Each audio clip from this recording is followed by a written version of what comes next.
Salut à tous et bienvenue dans Sneak In, l'émission qui parle de l'histoire des marques de sneakers. Aujourd'hui, on remonte très loin dans le passé, dans les origines même des sneakers. On va parler d'une chaussure mythique, légendaire et intemporelle. Allez, j'arrête les superlatifs, on va parler de l'histoire de Converse.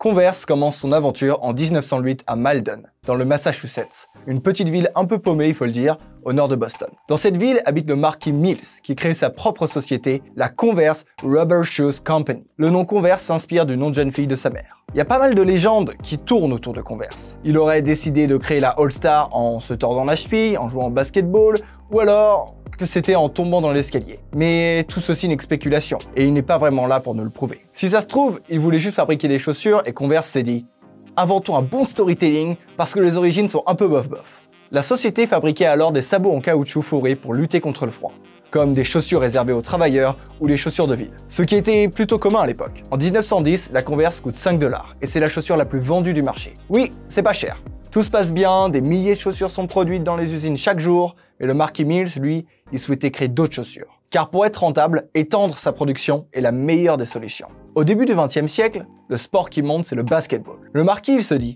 tiens, on va profiter de cette popularité pour créer les premières chaussures de basket et écraser toute la concurrence qui est pour l'instant inexistante. Et c'est un sacré visionnaire, parce qu'en plus, elles étaient déjà montantes à l'époque, comme la plupart des chaussures de basket. Et ça y est, après plusieurs années de tests, la All-Star fait son apparition sur les terrains. Elle n'avait vraiment plus rien à voir avec les bottes ou sabots créés quelques années auparavant. Cependant, elles avaient gardé un point commun, la semelle en caoutchouc. Elle s'appelle juste la A11 Star et est conçue pour procurer aux joueurs de basketball un excellent amorti et une parfaite stabilité sur les terrains. La basket montante couvre la cheville afin de la protéger. Elle a déjà le fameux logo en forme d'étoile sur le côté de la chaussure. Mais bon, c'est juste une chaussure de sport pour le moment et rien ne la fait sortir des terrains. Mais un homme providentiel va arriver. Celui-ci va faire de Converse une légende. En 1921, Converse décide de faire appel au basketteur semi-pro Chuck Taylor, de l'université de Columbus, pour assurer la promotion de la All-Star auprès des universités américaines. Il a seulement 21 ans, mais prendra son nouveau rôle de RP très à cœur, rejoignant même les bureaux de Converse à Chicago. Cependant, Chuck Taylor, c'était bien plus qu'un RP ou qu'un vendeur à l'époque. C'était un ambassadeur de la marque et du basketball. C'était grâce à lui que la Converse allait faire le tour des États-Unis. Il faisait le tour des universités à bord de sa Cadillac blanche avec le coffre rempli de baskets et les présentait à tous les étudiants sportifs en disant « Regardez mes chaussures, elles sont belles, elles sont cool, achète-les » Bon, il n'a pas vraiment dit ça, mais il avait une grande force de persuasion d'après la légende. Ces démonstrations étaient tellement bonnes que les clients finiront par réclamer la chaussure de Chuck plutôt que la All-Star. Converse, eux, ils s'en fichaient. Tant qu'il vendait des chaussures. Chuck, il va jouer chacun de ses matchs avec la All-Star et aide même à l'amélioration des modèles. Il va faire de la All-Star la première chaussure de sport vendue en masse. Converse le remerciera évidemment de son implication en imprimant le nom de Chuck Taylor sur la pastille ornée d'une étoile bleue située au niveau de la cheville. La All-Star devient la Chuck Taylor All-Star en 1932. Pour les ajouts, on peut citer les œillets d'aération qu'on connaît tous sur le modèle actuel, qui étaient en fait là pour limiter la transpiration. Et ça y est, toutes les grandes équipes de sport s'arrachent la Converse. Elle devient la chaussure pour jouer au basketball sans aucun concurrent et donc le sponsor officiel de l'American Basketball League, l'ancien nom de la NBA. Et oui, je suis d'accord, NBA c'est mieux. Ces sneakers, c'est la première fois qu'un modèle de chaussure de sport se verra apposer le nom d'un athlète dessus. Mais c'est différent de la Jordan de Nike, puisque Chuck Taylor n'était que semi-professionnel. Il n'était pas très bon et même si ça y paraît, l'opération n'était pas un sponsoring à proprement parler. Il avait juste du charisme et des arguments de vente très bons. Chuck ne gagnera d'ailleurs pas plus d'argent quand son nom sera mis dessus. C'est juste un hommage, mais un bel hommage, qui vaut beaucoup d'opérations de sponsoring. En 1936, le basketball devient un sport officiel des Jeux Olympiques, lors des JO de Berlin. Chuck Taylor s'est dit qu'il fallait créer les bons modèles pour l'occasion. Il a créé un modèle blanc avec une semelle aux couleurs des USA, avec ses bandes bleues et rouges dessinées le long de la semelle. Chuck Taylor, c'est aussi un warrior, car il a formé les soldats de la Seconde Guerre mondiale au basketball. Des GI américains se retrouvaient à porter les Converse lors de leurs exercices. Il était trop cool ce mec. Converse a même fourni l'armée en chaussures pendant toute la guerre, faisant d'elle les chaussures officielles des forces armées des USA. À la fin des années 40, la NBA est née. La All-Star de Chuck Taylor équipera la plupart des équipes et deviendra la chaussure officielle de la NBA jusqu'à la fin des années 60. Elle sera aussi la chaussure officielle de basketball au JO de 1936 à 1968. À cette époque, comme dit auparavant, la concurrence est dans une grotte. La marque gagnait en popularité jour après jour et enchaînait parrainage et contrats sportifs à l'ère où on commençait à voir apparaître la télévision. Mais quelque chose de nouveau allait s'amorcer pour ces sneakers. Elles allaient enfin sortir des terrains de basket. Dans les années 50, personne ne pouvait s'imaginer porter des baskets en dehors des pratiques sportives. Converse va être la marque qui va tout normaliser. Les rues changent, les gens portent moins en moins de chaussures traditionnelles en cuir pour les hommes ou talons pour les femmes. Tout ça, c'est pas juste grâce à Chuck Taylor, non, c'est grâce aux stars qui vont commencer à porter les sneakers au début des années 50. James Dean portera les All-Star Chuck Taylor pendant toute la durée du tournage de La Fureur de vivre en 1955.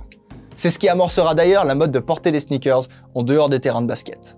Cependant, James Dean, c'est loin d'être le seul, puisque dans les années 50 et 60, Elvis Presley va les porter. Également le fondateur des Rolling Stones, Brian Jones, The Who, Kurt Cobain de Nirvana, Sofia Coppola et même Serge Gainsbourg. Oui, ce bon vieux Serge. Ils en feront la promotion indirectement. Des artistes contemporains comme Andy Warhol et Damien Hirst les chausseront également. En 1971, le grand Mick Jagger se marie même en portant des Converse. Et ça, c'est une sacrée pub, car le caractère de Mick plaît beaucoup. La Converse est partout. La chaussure devient une icône que tout le monde veut porter. On a même le droit en 1957 à une version basse de la All-Star. Et ça propulse la firme vers un statut de leader total avec 80% des parts dans l'industrie américaine de la basket. Oui, c'est beaucoup. Chuck Taylor finira même par rejoindre le Hall of Fame du basketball, pour le remercier de tout ce qu'il a fait pour ce sport. Hélas, notre pauvre Chuck mourra d'une crise cardiaque 1 an après sa nomination. Mais bon, on peut le dire, pour nous, il est immortel. Après sa mort, tout se bascule, car Converse a de plus en plus de mal à concurrencer Nike et Adidas dans le basketball, qui sont montés en flèche en quelques années et se livrent une guerre sans merci. Cependant, si on parle de lifestyle, Converse est clairement intemporel et indémodable. Ça fait partie du mode de vie américain, le style décontracté, intello chic. Cette mode sera totalement confirmée quand Converse fera de la Chuck Taylor le sponsor des JO de Los Angeles. C'est un modèle de référence que tout le monde connaît, même ceux qui ne s'intéressent pas du tout aux sneakers. Hélas pour eux, tout ça ne suffira pas à vaincre la concurrence à l'approche des années 2000. Si vous avez regardé la vidéo sur la Air Jordan, vous allez vous dire « Merde alors !» ou tout simplement « Flûte alors !» si vous aimez être élégant ou vous aimez parler comme un aristocrate. Dans les années 80 et 90, Converse est associé à des joueurs majeurs de basketball comme Larry Bird ou Magic Johnson, des très grands joueurs. Hélas, ils n'ont eu aucune vision en refusant de donner à Michael Jordan ce qu'il voulait. C'est d'ailleurs en partie à cause de ça que Converse va peu à peu quitter les terrains de basket, pour de bon. Et il n'y aura pas de retour. Fini, finito, Enjarmo. Nike et Adidas deviennent des monstres, et les ventes de Converse chutent dans les années 90. Son chiffre d'affaires baissera drastiquement jusqu'en 2002, où il n'était que de 200 millions de dollars. Ok, ça paraît beaucoup pour vous? Nike faisait 9,9 milliards de dollars par an.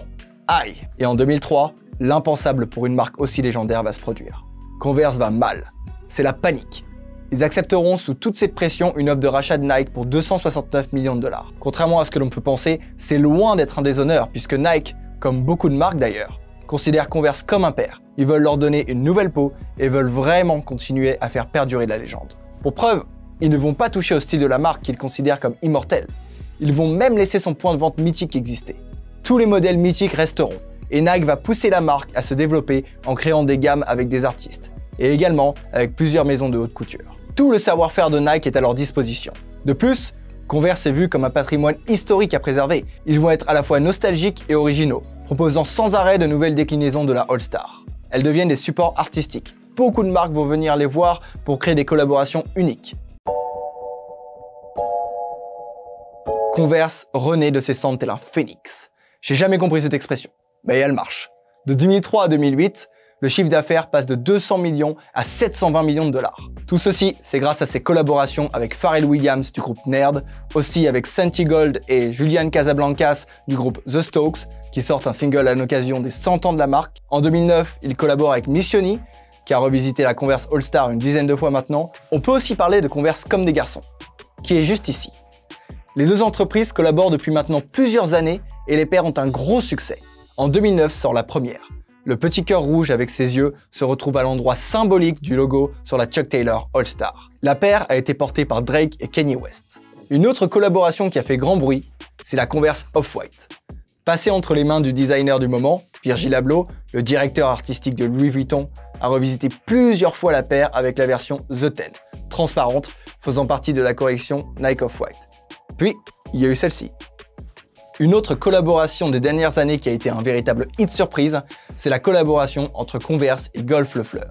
En automne 2017, le rappeur Tyler, the Creator, a revisité la traditionnelle All-Star pour mêler son style particulier à des classiques de Converse, leur donnant des coloris très variés. Ils ont notamment fait naître le modèle Golf Le Fleur Rainbow, une paire pour le Pride Month de la communauté LGBT. Cette collaboration, elle lui tenait vraiment à cœur, car le rappeur est très attaché à la liberté d'expression. En 2016, une version 2 de la All-Star sortira. Elle a un design similaire à l'original, mais un confort plus grand grâce à sa grosse semelle Lunarlon. Elle possède aussi une languette rembourrée antidérapante qui maintient mieux la cheville. Clairement, le rachat de Nike a relancé Converse. Ils ont rajeuni la marque en multipliant les collaborations et coloris plus nombreux les uns que les autres. Les All-Stars sont indispensables à la culture urbaine. C'est un état d'esprit. La réussite de Converse est un exemple pour tous les designers du monde de la sneaker avec son étoile omniprésente depuis maintenant plus d'un siècle, qui demeure indémodable à travers les générations. Créer quelque chose d'indémodable aujourd'hui, c'est très dur. Mais si elle passe à travers, c'est aussi surtout grâce à sa simplicité. Plus c'est simple, moins c'est indémodable. Depuis les années 90, la All-Star c'est l'alternative au modèle très extravagant porté par les rappeurs.